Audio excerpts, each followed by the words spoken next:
मैं कल झारखंड के प्रवास पर आया था और मुझे कहते हुए बहुत आनंद और प्रसन्नता है कि इस बार हमने हमारे वो कार्यकर्ता जो दिन और रात परिश्रम करते हैं और पार्टी को जिताते हैं, हमने तय किया कि उन कार्यकर्ताओं से मिलेंगे। कल मैं अपने एक बूथ अध्यक्ष के घर गया, वहां कार्यकर्ताओं के साथ मिला। मंडल अध्यक्ष जी के यहाँ गया, वहां कार्यकर्ताओं को सम्मानित किया और वो क्रम आज भी जारी रहा। मुझे कहते हुए प्रसन्नता है कि भारतीय जनता पार्टी का कार्यकर्ता उत्साह से भरा हुआ है और वो ये संकल्प कर चुका है कि विधानसभा के चुनाव में रिकॉर्ड बहुमत से भारतीय जनता पार्टी की सरकार बनानी है। आज मैं जनता के बीच भी गया और मुझे कहते हुए तकलीफ है कि ये गठबंधन की सरकार झारखंड को तबाह और बर्बाद कर रही है। जनता के बीच से ये आवाज आई जब मैं प्रधानमंत्री आवास का निरीक्षण करने गया तो बहनों ने कहा कि बाकी ठीक है लेकिन बालू नहीं मिल रही, और मिल रही है तो रेट कई गुना ज्यादा है। तुलनात्मक दृष्टि से कई गुना ज्यादा बालू के रेट है और रेत लूटने का काम ये गठबंधन की सरकार के नेता कर रहे हैं। जनता परेशान है। जनता के बीच से ही मुझे बताया कि 6-6 महीने से पेंशन नहीं मिली लोगों को। पेंशन के लिए लोग परेशान हैं। एक तरफ झूठे वादे और घोषणाएं और दूसरी तरफ जनता का हाहाकार। पीने के पानी के लिए जल जीवन मिशन यहां आया, प्रधानमंत्री जी ने पैसे भेजे, लेकिन गांव में उन पर ठीक से काम ही नहीं हुआ और जनता को पीने का पानी नहीं मिल रहा। बिजली की हालत यह है कि आती कम में जाती ज्यादा है। बिजली नहीं आती, बिजली के बिल आते हैं और छोटे मोटे नहीं लंबे चौड़े आते हैं।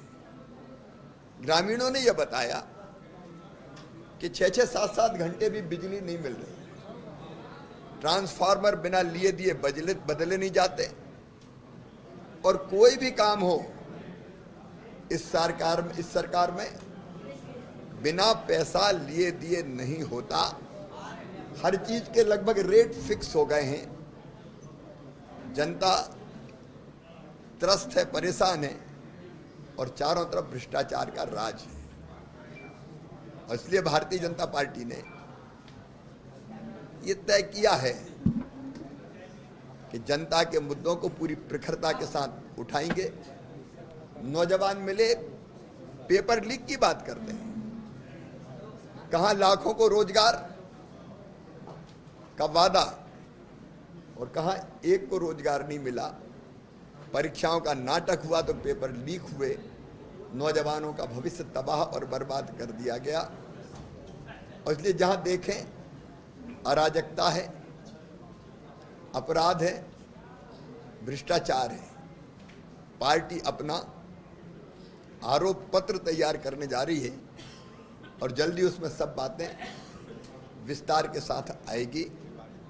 और भारतीय जनता पार्टी जनता से जुड़े हर मुद्दे पर संघर्ष करेगी, इस सरकार को बेनकाब करेगी और जनता को न्याय दिलाने के लिए कमर कसेगी। शिवराज जी जब आप यहाँ पहुंचे थे उस समय हेमंत सोरेन जी ओथ ले रहे थे और उन्होंने कहा कि अब वो एक बार फिर से ड्राइविंग सीट पे आ गए और रफ्तार जो विकास का है और ज्यादा हो जाएगा। अभी कहीं विकास दिखाई देता है? कोई तुलना करके देख ले, 14 से 19 तक जब भाजपा की सरकार थी तब कितना विकास हुआ था और आज क्या हालत है। मैं नहीं कहता, जनता कह रही है। विकास के कहीं कोई चिन्ह नहीं है। मंत्री और अफसरों ने जैसा भ्रष्टाचार किया है उसकी खबरें मीडिया ने खुद छापी है। इसलिए ना कोई विकास है ना भ्रष्टाचार है।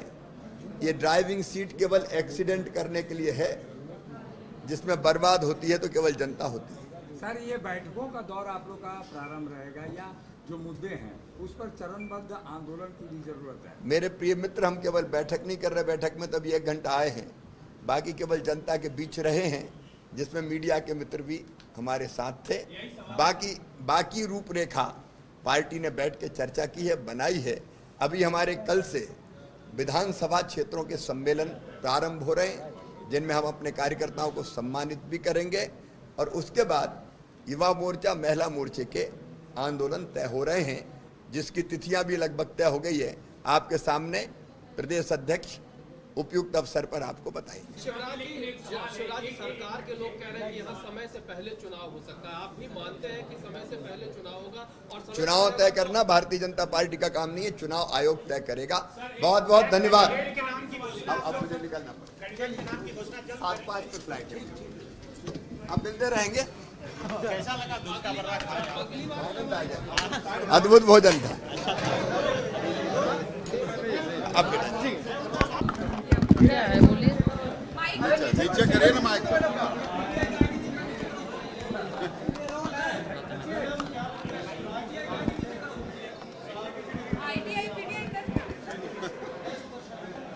देखिए, पार्टी की ओर से चुनाव के निमित्त जो हमारे चौहान जी और प्रभारी और सह प्रभारी के रूप में आदरणीय हेमंत बिस्वा शर्मा जो असम के मुख्यमंत्री हैं, उनके आने के बाद आप देख रहे होंगे कि कार्यकर्ताओं में काफ़ी उत्साह है और दुगुनी ताकत के साथ, उत्साह के साथ विधानसभा चुनाव में काम में लोग लगेंगे।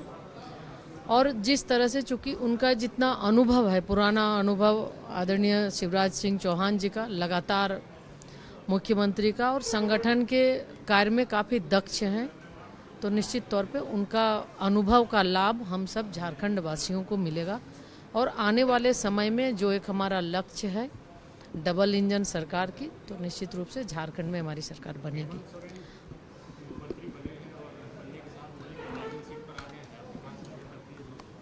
देखिए, आज जो झारखंड की स्थिति है, झारखंड के लोग इस चीज़ को भलीभांति देख रहे हैं। आज इस सरकार को, आज जो झारखंड में वर्तमान सरकार है, झारखंड राज्य को बहुत पीछे ले जाने का काम इन्होंने किया। जो वादा किया, एक भी काम इनके द्वारा नहीं हुआ। और आज भ्रष्टाचार की बलि वेदी पे ये राज्य चल गया। भारत सरकार के द्वारा जो भी योजनाएं, आज बहुत ही महत्वपूर्ण महत्वाकांक्षी योजना नल जल योजना की बात अगर हम करें, बहुत ही महत्वाकांक्षी योजना थी कि आज आज़ादी के 75 साल बीतने के बाद भी बहुत सारे ऐसे गांव हैं जहां पर आज भी लोग कुआं से पानी पीने को मजबूर है।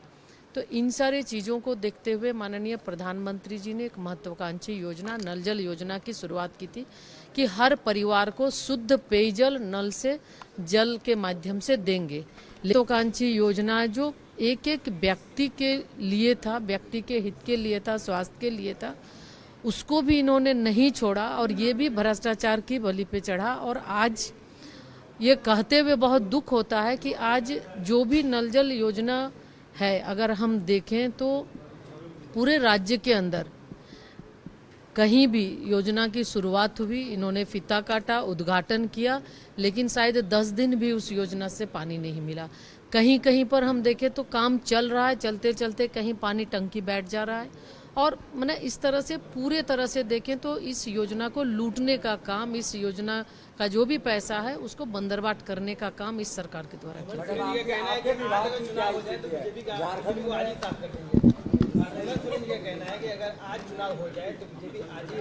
वो उनको पता चल जाएगा, लोकसभा में तो उन्हें पता चल गया।